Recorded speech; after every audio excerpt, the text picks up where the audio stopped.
Ladies and gentlemen, let's get into the video. Let us discuss the rumors that Microsoft are planning to sell off the Xbox division. Yeah, this old chestnut, we can't get away from it quite yet, so let's talk about it a bit more. In the news, in the UK, it's been on Sky. In America, apparently, it's been on Fox Business, and so on and so on. And the news is basically that Bill Gates had an interview where he was asked, well, what's going on with the Xbox arm, because it's not been as profitable as what Microsoft would like. Would he consider, or does he feel that it should be sold off? And he replied, I'm sure Satya, by the way, is Satya Nadella, who is now the CEO of Microsoft. He said that I'm sure Satya and the team will look at that. It's up to them. We're going to have an overall gaming strategy, so it's not as easy as you might think. So, not an obvious gaming strategy. But the reporter was not satisfied with this answer and pushed, and eventually he was asked pretty much directly, would you support them if you decided to get rid of the Xbox division?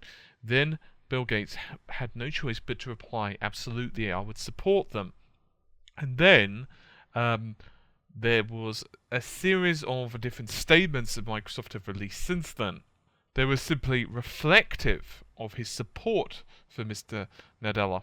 And indeed, their communications chief, his name is Frank Shaw, said, as Mr. Gates noted, Microsoft is committed to gaming across multiple platforms of the Xbox as the centerpiece of our gaming strategy.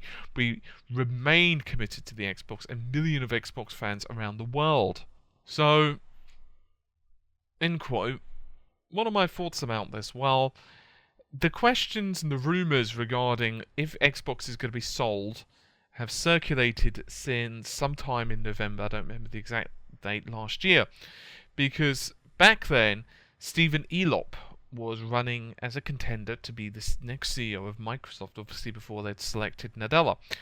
And Stephen had pointed out that he felt it was best for the sake of the company to just get rid of the Xbox division, sell it. Now obviously, it's not just a simple case of, okay, we want to sell this. Who the hell has the cash to buy it? Would be the obvious question. I mean, obviously, people had already pointed out, well, it's possible we could be seeing Amazon. Maybe they were immediately thought of, but whether they actually had liquid cash and the interest is a bit unknown. Regardless, we're getting ahead of ourselves a bit. The PlayStation 4 is ahead right now of the Xbox One in terms of raw sales figures. The gap right now is showing to be about 2 million or above in terms of raw sales figures. So that's late April, at least 2 million units. On the other hand, Microsoft are also aggressively pursuing China. So China had basically a 14-year-old ban on consoles, but it's just been uplifted, it's just been removed. And there's some criticism saying, well, how popular are consoles going to be in China? And there's a couple of reasons behind this. Firstly, despite the fact that the ban was there, people were importing the systems anyway. There were multiple websites that basically Chinese citizens were using to kind of circumvent the law. Plus, as well as you know, the markets there are pretty huge, and you can get pretty much whatever you want.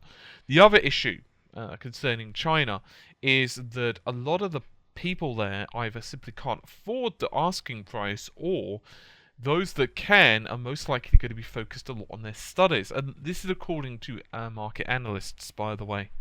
But obviously, if the system does sell well, and Microsoft are confident in its market appeal in China, then obviously, potentially, you could actually see a huge market surge for Microsoft.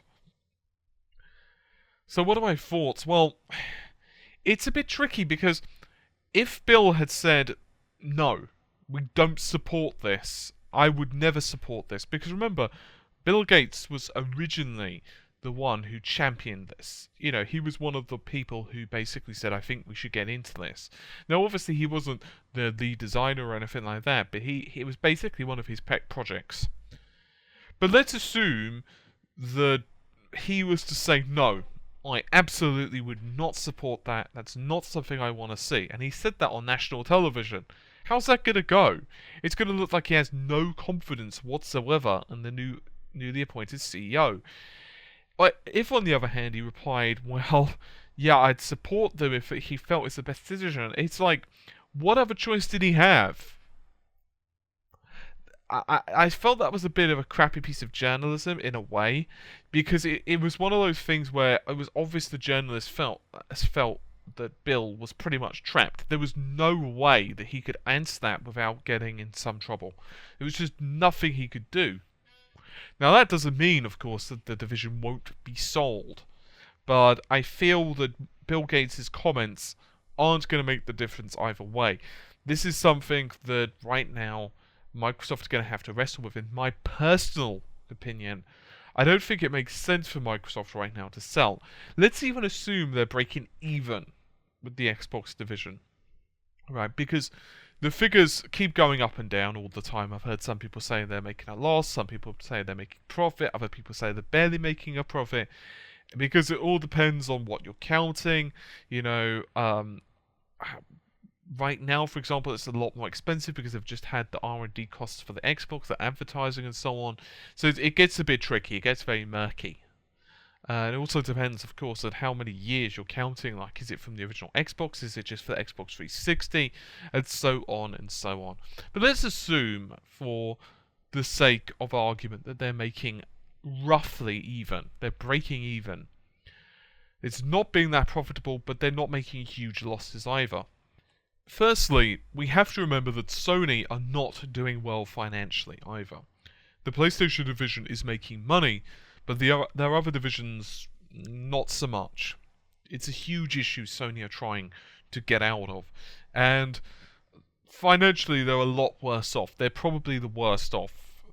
Probably worse in terms of even Nintendo. The thing about Nintendo is that they're losing money, but mostly because they're putting a lot of money into research and development, possibly for a new console, marketing and everything else. On the other hand, they also have huge cash reserves. Sony, on the other hand, are pretty low in terms of cash reserves, and they've got a lot of companies, a lot of parts of their companies, such as their TV divisions. They've just managed to, trying to sell the PC division, but the thing about that is it's costing them money to get rid of it. They've sold off a lot of their property. I'm not saying Sony are going to go to the wall tomorrow. I'm just pointing out that they've also got issues. With the Xbox, however, it's not a case where Microsoft needs to worry so much about it being profitable. In fact, reading between the lines with Microsoft, I get the distinct feeling that they're using it as another way to get a screen into your living room. They want you to always remember Microsoft. They do not just want to be that operating system company. Let's even assume the desktop PCs continued to be super profitable for them. Let's just assume that PCs didn't decline. Let's assume that, the best market outlook continues with the PC. It's not really enough for Microsoft. They need to expand their horizons. And they're going to have to do that by multiple ways. Devices and living room, constantly reminding people of the value and the services, and actually get their applications into your home and your living room and your TV. And they don't just want a system where you work on it or play games on it and that's it. You could even see this in their interviews. They are designing the Xbox to be the entertainment center of your home. And I don't think they're going to be giving that up anytime soon. I honestly feel that it is going to be there. If it was sold off, the Xbox division, I am very curious. Let's assume it was sold off. I don't even know who the hell would have, as I pointed out earlier, I just don't know who would have the liquid cash to buy it. I don't think we wouldn't be... I don't think Nintendo would. I don't think they'd buy it. Because even if they had the surplus cash to do so, it obviously depends on the sale price. But even if they were to sell it it just doesn't really make sense for Nintendo to buy it. Sony just don't have the capital to buy it. So it drastically cuts down the amount of companies who'd probably be interested. Amazon right now are pushing their own hardware. They're starting like low-powered Android-based consoles. And obviously they're trying to get the foot into the market and just trying to test it out, see what they think, basically. Mighty curious. Anyway, guys, hopefully you've enjoyed the video. I'll see you soon. Take care. Bye for now.